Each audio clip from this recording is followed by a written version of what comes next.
It's Friday, and I'm back with the next in our Fanzine Friday series. Today we're taking a look at the Beholder number 25. Please stick around. I'm AZ Mountaineer. This is our channel, Old School Rules, where we celebrate the community of old school gamers and grognards who like classic RPGs, miniatures, magazines, and everything that goes with it. Each week on the Fanzine Friday series, I take a fanzine from my collection off the shelf for a closer look. Today, from April of 1981, this is the Beholder number 25. Hope you enjoy the video. I'm back with the next in our Beholder fanzine series. This is number 25. This comes out in April 1981. Mike Stoner, Guy Duke. This is the last Beholder fanzine that these guys put together. They've been coming out about every month for over 2 years now. So let's take a look here at the cover. There's all kinds of good stuff to talk about today. Cover art here, and this is by Alexander Self. Got this guy wielding a spear and some kind of creatures. Might be a giant orc. I can't really tell. It's got like an alligator face, clawed hands, and looks like it's a little bit oversized. Anyway, just great fantasy art. Here's our table of contents. The editorial, we'll talk quite a bit about that. SM's Corner, that's the space, instead of Dungeon Master, it's more like Space Master. Killers, I get some heavy metal inspired monsters, some info, the DM's Corner, new spells, the A2Q2, which answers to the questions. This is the results of the reader survey. The future, which is telling you about the future of the fanzine. An article on pubs, Temple of Odin, which is our adventure, and for this final time it's somebody else, although they said it was sent in and they've lost track of who it was, so they don't actually know who to give attribution to. Chronicle, and that's the end of the narrative of their home campaign, and then an article called Up and Down, little DM information. Our contributors, Guy Duke, Mike Stoner, who do the majority of this, Alexander Self, who does the artwork in here, and Nicholas Scales, who has one of the articles. Here are two covers. Again, this is, I usually tell you, this is heavy stock paper folded in half. Original one for 50 pence is this orange cover, and then I've got another one here that is sort of a pink cover and a 60 pence reprint. The editorial, there's quite a bit here, so let's go through that. It says, taking us quite a while, at long last we have achieved our great aim. With the appearance of this, the Beholder 25, we have produced more copies of a British D&D zine than anyone else. Even the giants of the field, White Dwarf and Troll Crusher, have now been superseded. So obviously White Dwarf and Troll Crusher both do more issues before they shut down, but they haven't at this point. Because again, these guys are coming out every month here at the Beholder. Even though both of these companies started their production years before us. Recently, we have had delays with issues, but even so, it seems fair to say that no other British D&D zine comes close to the regularity and frequency of the Beholder. No one else publishes monthly, and yet 2 short years ago, we had just started out and had no idea how things would go for us. Now, thanks to all of you, we are leaving the zine scene with the knowledge of a job well done. Winning the Best Fanzine Award must have been our proudest moment, but it only happened because of you, all of you, the loyal readers out there. And of course, special thanks go to our subscribers and contributors. There are too many people to mention for this that have given us things over the time, but our heartfelt thanks to all of you. So there you have it. As promised, this issue is a fairly over-the-top intro for editorial. And then they get the typical introduction. And then they mention here at the bottom, being the last issue that we will be running, our name lives on. As they've already mentioned, somebody else is going to take over production and management. More on that later. But we will not sit back and relax. We are definitely going to have some reprints, and you'll know we had the Book of Magic, and we're going to do an episode about that. And then there's 2 others, which are basically just compilations of adventures, and I'll cover that as well, just so you guys can see what was in those products and know what else was out there. We're also going to do reprints, because these guys retain the ownership of the issues 1 through 25, and they're the ones who will put out some reprints later on. That's how you get the different prices over time. And to avoid confusion, anything else we put out will be under the name Valhalla. And I haven't seen anything, to my knowledge, that comes out under that print or mast. And so now we're at the end. It's been a lot of hard work and a lot of fun too. Hope you've enjoyed reading this as much as we have enjoyed writing it. All the best, Mike and Guy. Great stuff. I hope you guys have been enjoying these videos. They're so much fun. Okay, so the first thing we have here is our space masters, I guess if you want to call it that, the DMs basically for space opera, and they encourage you. They say there to be creative, and for the DM or the referee to take an active role. In other words, don't just script out what's going to happen or let the dice decide. You make the changes that make the game more interesting for the players, which is great advice for any adventure. So we have this. It's called Killers. These are monsters inspired by heavy metal rock music. So first we have the Purple Lady, inspired from the Deep Purple track Burn This Monster. This is a witch-like woman who wanders around, and basically she can create darkness, and then she can cast a new spell that's in here later called Ignite and set things on fire. Second one is the Eddy.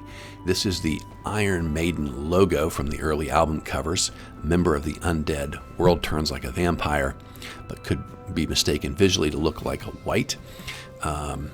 And at night, during darkness, the Eddy will appear for 10 rounds before vanishing. He attacks with an axe. If he is killed during that time, his body will vanish.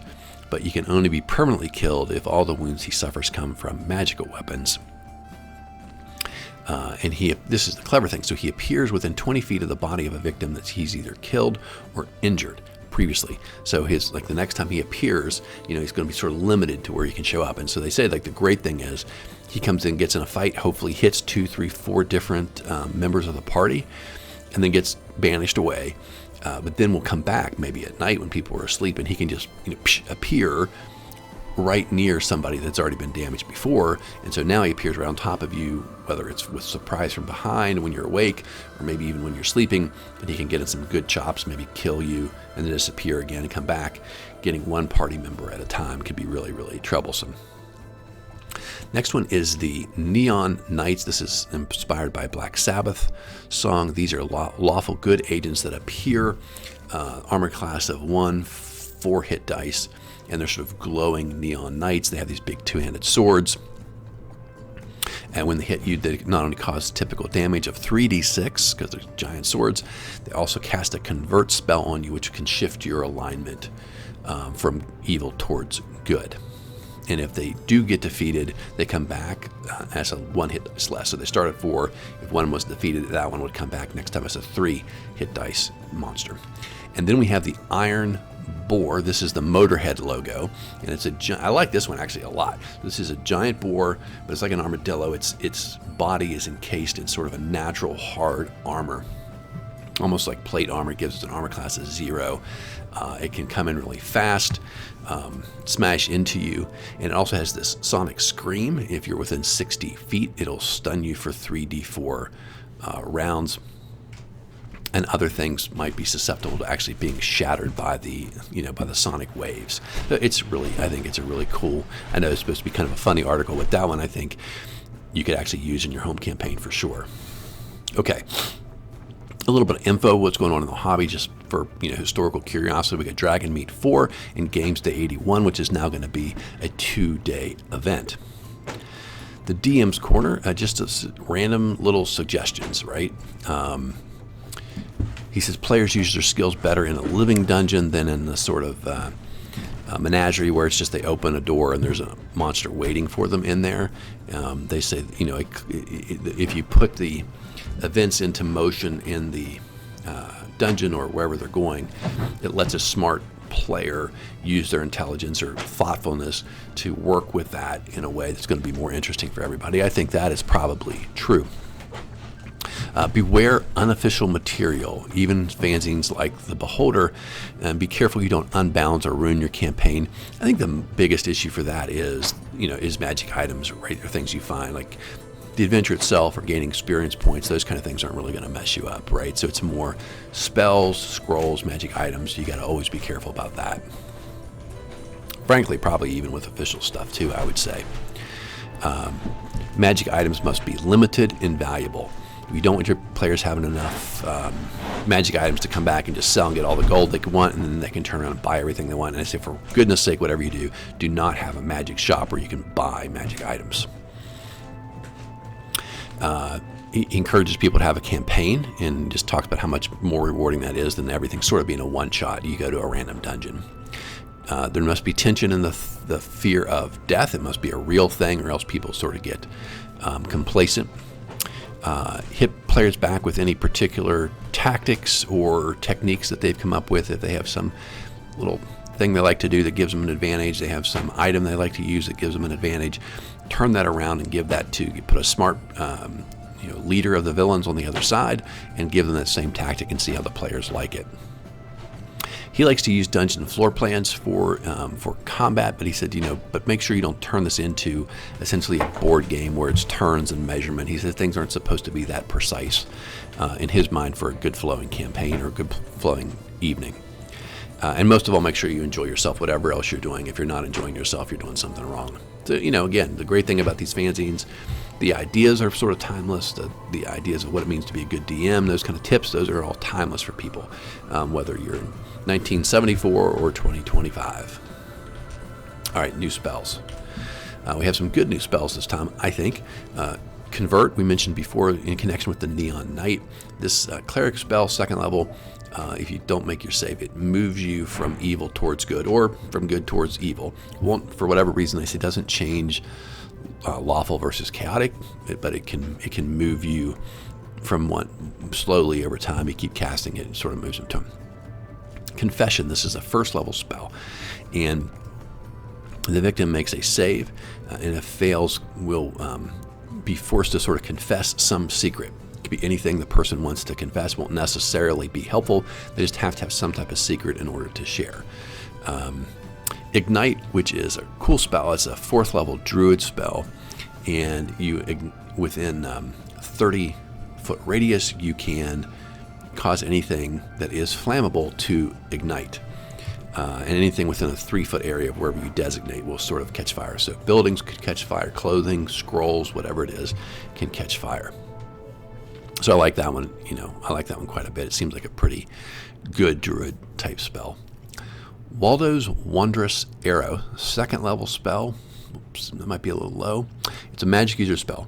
And it take an arrow, one for every 2 levels. So a 4th level magic user could use this on 2 at a time. And you have to designate a specific, and this says known opponent for the arrow. So it couldn't just be, if you see a bunch of goblins, you couldn't just say, well, that goblin, you pick a random one. You sort of have to, it says in order to make it work, know the goblin chief's name is, Orog the Great or whatever, right?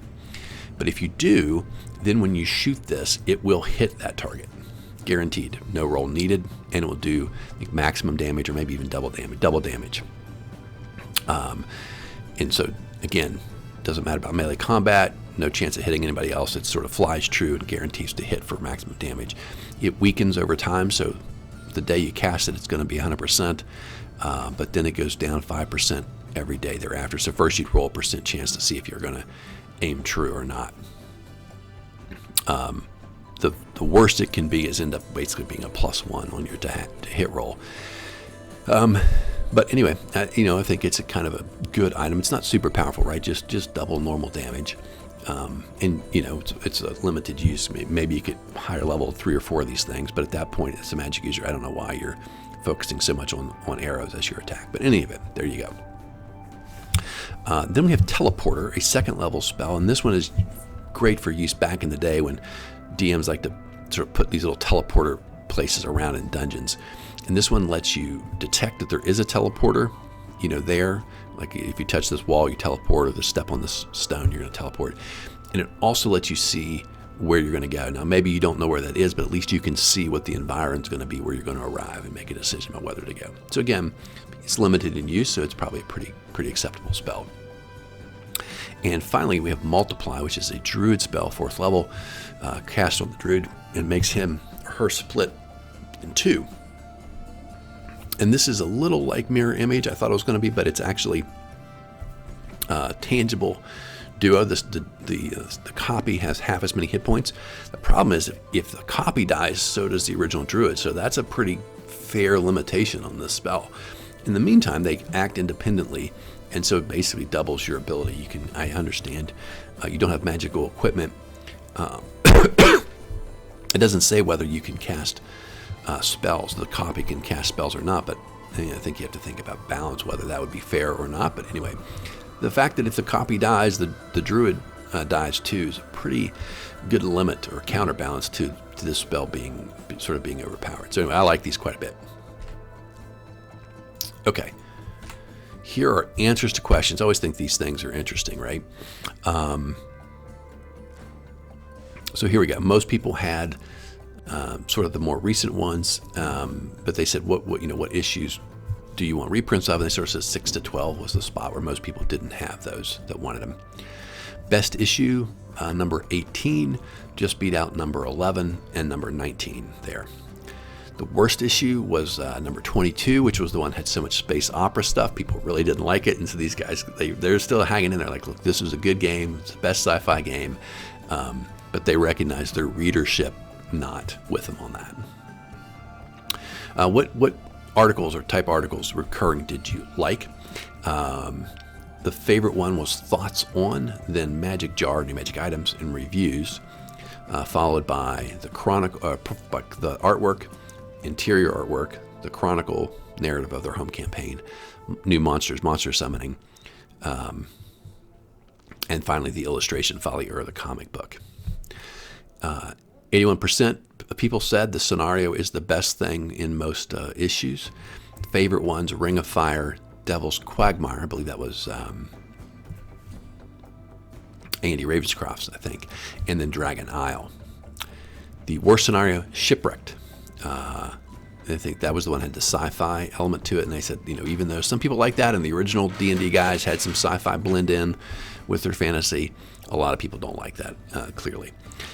Death Test and Pirates Complex also not well received, relatively speaking. What other type of games should we cover? Rune Quest, the favorite, then Dragon Quest, the Labyrinth, Space Opera, Superhero, Chivalry and Sorcery, and Traveler. And they're glad to see Traveler getting low marks. These guys really did not like that game. Articles that you liked: developing the campaign people from issue 20, Kicking the Bucket was second from issue number 9, and then the Ultimate Monster, the Tunnels and Trolls playtest, and the variations on a theme. Worst article: Life After Death, which we remember the first time around was both the favorite and the least favorite, but now just the least favorite. And I think they said, as I did, wasn't that it was poorly written, it's just the whole idea of playing a character who's died, having that character have its own sort of like storyline, just doesn't make any sense, I don't think. And then the computer program, and then the Archer character class, which is interesting. And they seem to be taking away that too many character classes are out there, and that adding new character classes is not something people really enjoy. And I would say between new spells, new magic items, DM's tips, and new adventures, I'd put character classes under that as well, right? Much less helpful, and they're hard to play test through, and you end up with things that are unbalanced, and anyway. Every person likes articles on something, but then they said for everyone who liked something, someone might have written in and said, I don't want that same thing. So they said, well, maybe we're sort of getting it right here. Most people learned about it in the local shop, and some people got new readers. People would give it to their friends. People liked the service that they got generally from them in terms of being responsive, other than writing back answers to letters where people wrote them questions. And then what did they like? The Beholder was everyone's favorite, no surprise. It's a good fanzine, and also the readers are the ones giving this answer. After that, Dragon Lords, the Wanderer, Troll Crusher, Aerial Servant, White Dwarf, Stormlord, the Dragon, the Dungeoneer, and Worm's Claw. And as I mentioned, we've covered some of those already on videos, and we'll definitely cover all these before I'm done, because I've got them all and I love them all. Okay, so the future, Nicholas Scales. Scale Design is from this guy's name. He is the producer of Aerial Servant, and I think we'll probably take a look at those next before we go on to the new Beholder, which is what comes here, issues 26, 7, 8, and let you guys see the Aerial Servant. I think there's only 4 of those that were produced. I've got them all. We'll take a look at them. So he's telling you what's coming here. He says it's going to be a bigger size. The Aerial Servant is a full-size, module-sized, or magazine-sized publication.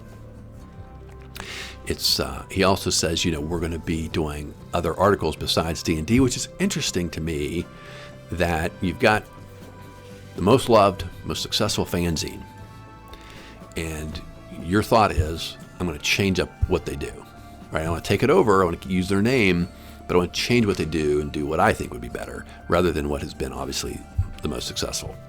Again, a little bit of a criticism for me that in hindsight, it seems like that's not the smartest business move, or the recognition that you're getting the beholder because it is a well-known brand and it is known as something, a D&D fanzine, and your thought is to go away from that.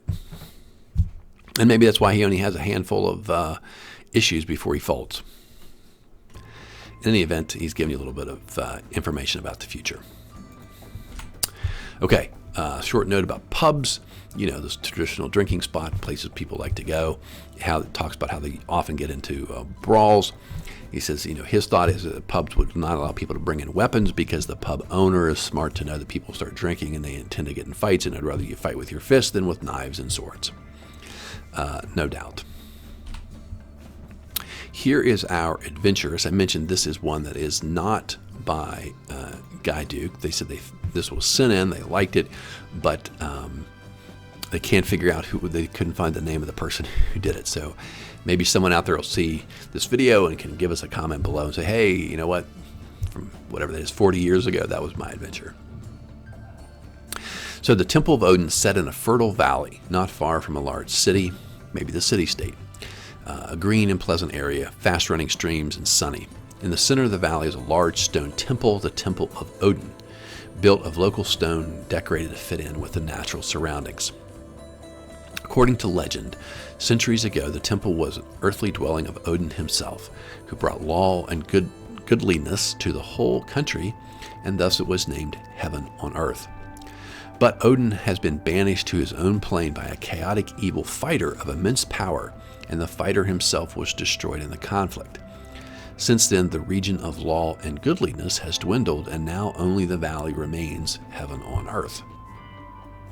The power of the valley is derived from the good stone, which is placed within the temple by the god before he was banished. After 1,001 years, Odin will return, having served his banishment. Naturally, this disturbs the powers of evil, for his return will cause an upsurge in the power of good and the recreation of heaven on earth. To prevent this, the party has assembled to plunder and destroy the Temple of Odin and all his worshippers. The aim is to destroy the good stone, for this prevents Odin from returning here. So apparently this is a adventure for parties who are not inclined to be good, so probably no paladins are helping destroy the good stone. And of course, you could modify that, because in addition to the good stone, there's all kinds of riches in there that you might be interested in plundering. This is 6 to 8 characters, 3rd to 6th level. And obviously, as I say here in the notes, probably no one of good alignment would make sense to be part of this party. So here's a chance to run some evil characters and have some fun. You should note that any intelligent being in the valley that figures out what you are about will attack you. They will attack to subdue, not to kill, because they're good. But once you kill somebody, you take on an orange glow and you are marked, and you will now be attacked without mercy. All right. Inside the valley, you will find laborers, priests of Odin, and for whatever reason, halflings. Okay, so first you're going to come into this sort of circle that is protected by the Odin stone. And the first thing they tell you is that there are really dense woods all the way around. And so if the characters get off the path at all, and maybe even from the path, they should notice there are all kinds of creatures, whether they're wild animals that have sort of been corrupted by evil, or ghouls or goblins, things in there. And they're pulled around, held back at the circle. But if the stone is broken, these things are going to pour in, obviously attacking villagers and people that live there, but also attacking the characters, because remember, evil doesn't necessarily respect other evil, right? They might just sort of be sort of like a free-for-all, and that's what they suggest. If that stone gets broken, the characters come back out of the temple, it's going to be just chaos everywhere, and the players, or the characters themselves, are going to have to fight their way through that. Okay, so you come in, and the first thing is there are these human villagers in A, and then there's this area B. They're going to be the little cluster of hobbits, C, if they go up there, they're going to find some brownies, like the little tiny creatures that live in that tree, and generally just other people out and about in the map. Now, D is a lake, and that's where they'll go at the end if they find.